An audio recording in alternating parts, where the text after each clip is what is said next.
No que diz respeito à segurança, uma das diferenças entre vírus e worms está na forma como eles se propagam. Letra A. O vírus não se propaga por meio da inclusão de cópias de si mesmo em outros programas. Letra B. O worm se propaga automaticamente pelas redes de computadores. Letra C. O vírus não se propaga. Letra D. O worm não se propaga. Letra E. O vírus é considerado um tipo de anti-spyware. E aí, pessoal, qual dessas alternativas é a resposta correta? Acompanha comigo, eu vou mostrar tudo sobre vírus e worm a partir de agora. Vem comigo. Quando a gente fala de vírus de computador, pessoal, isso é um tipo de programa malicioso, é um tipo de código malicioso, é um tipo de malware. Então, a primeira coisa a saber sobre o vírus é um programa malicioso, é um malware, é um código malicioso. E a característica dos vírus de computador é justamente se propagar, inserindo cópias de si mesmo e se tornando parte de outros programas ou se tornando parte de outros arquivos. Isso porque o vírus de computador ele precisa de um hospedeiro para funcionar. Observa nessa imagem aqui. Eu tenho um arquivo. Vamos imaginar um arquivo qualquer aqui dentro do meu computador, e esse arquivo tem um vírus de computador e eu não sei que tem um vírus de computador.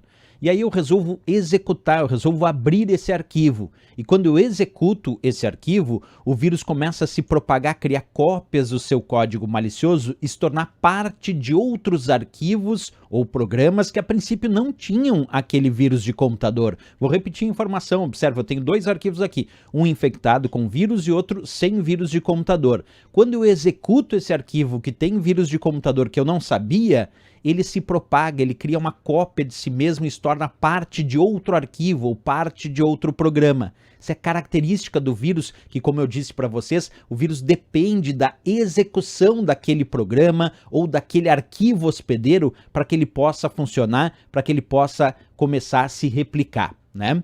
Bem, já o worm é diferente da história, pessoal. O worm, que é conhecido como verme, ele também é um código malicioso.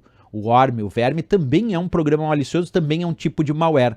E ele também se propaga, só que de forma diferente do vírus. O worm, ele se propaga automaticamente pelas redes de computadores, enviando cópias de si mesmo de computador em computador através das redes. Então, a principal característica da propagação do worm é uma propagação automática. Repetindo, automática, quer dizer, eu não preciso nem executar o worm, ele automaticamente se replica pelas redes de computadores, vendo cópias mesmo de computador para computador na rede. Eu vou mostrar um desenho disso. Observa aqui, eu tenho um worm nesse computador e aí ele começa a se replicar, se ocupando de falhas e vulnerabilidades da rede. Ele vai se replicando, observa ali, de computador em computador através das redes de computadores, certo? E ele, professor, como é que ele se replica através dos computadores na rede?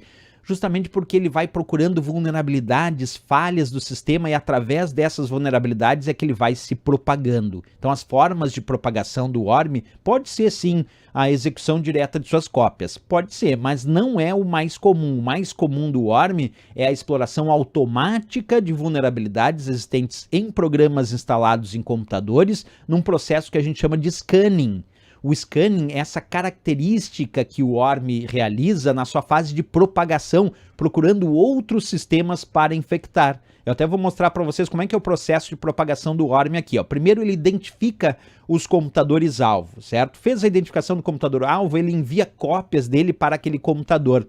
Depois ele faz a ativação dessa cópia e aí reinicia o processo novamente identificando outros computadores-alvo, enviando cópias, ativando as cópias, reiniciando o processo num sem fim de replicações, tornando as redes de computadores extremamente lentas. Por que isso? Porque o worm acaba consumindo muitos recursos devido justamente à grande quantidade de cópias de si mesmo que ele costuma se propagar. E aí, como consequência disso, ele pode afetar o desempenho das redes, quer dizer, deixar as redes muito lentas e também o desempenho dos próprios computadores que estão conectados naquela rede que também ficam muito lentos, certo? Bem, vamos voltar para a questão então. No que diz respeito à segurança, uma das diferenças entre vírus e worm está na forma como eles se propagam. Letra A, o vírus não se propaga por meio da inclusão de cópias de si mesmo em outros programas. Errado, pessoal. O vírus se propaga sim por meio da da inclusão de cópia a si mesmo, se tornando parte de outros programas ou arquivos. Tá errado. O certo é dizer que o vírus consegue sim se propagar por meio da inclusão de cópia a si mesmo em outros programas, porque ele precisa de um hospedeiro para funcionar. Esse hospedeiro pode ser um outro arquivo, um outro programa. A letra B diz: o worm se propaga automaticamente pelas redes de computadores. Perfeito. A característica do worm é essa mesmo. É um tipo de malware que se propaga automaticamente pelas redes de computadores, se ocupando de vulnerabilidades, de falhas do sistema. A letra C diz: se o vírus não se propaga. Errado, se propaga sim, fazendo cópia a si mesmo, se tornando parte de outros programas ou arquivos, precisa de um hospedeiro. O worm não se propaga sim, de computador em computador, através das redes. A letra E, o vírus é considerado um tipo de anti-spyware. Não, o vírus e o worm também é um tipo de malware, não anti-spyware. Anti-spyware é um tipo de programa que serve para verificar e tentar impedir a atividade dos programas espiões. Spyware é um programa espião, anti-spyware é um programa anti-programa espião. E o vírus não é considerado um tipo de anti-spyware, é considerado um tipo de malware, assim como o worm também é considerado um tipo de malware. Então, a letra E também está errada. Ficamos aqui como resposta, pessoal, sem dúvida nenhuma, a nossa letra B de Brasil, onde diz que o worm se propaga automaticamente pelas redes de computadores, porque essa é a característica do worm. Sempre lembra que, além de se propagar automaticamente pelas redes de computadores, o worm vai se propagar numa grande quantidade, e por se propagar em grande quantidade, o principal problema que ele causa na rede é deixar a rede muito lenta, ou ainda deixar os computadores da rede muito lentos. Se uma outra questão perguntar qual o objetivo de um worm, por que o worm se propaga tanto através das redes, o principal objetivo é deixar aquela rede muito lenta, deixar os computadores muito lentos. Isso que a gente tem que ter em mente para não errar sobre o worm, que, como eu disse, pode aparecer nas provas também como verme, que é o termo em português conhecido para ele. O comum mesmo é aparecer o worm, né? Disparado nas provas, o que aparece o worm, que é o termo em inglês, que é o mais utilizado aí para ele. Certo, pessoal? Mais uma questão então resolvida aqui. Ficamos com a letra B de Brasil.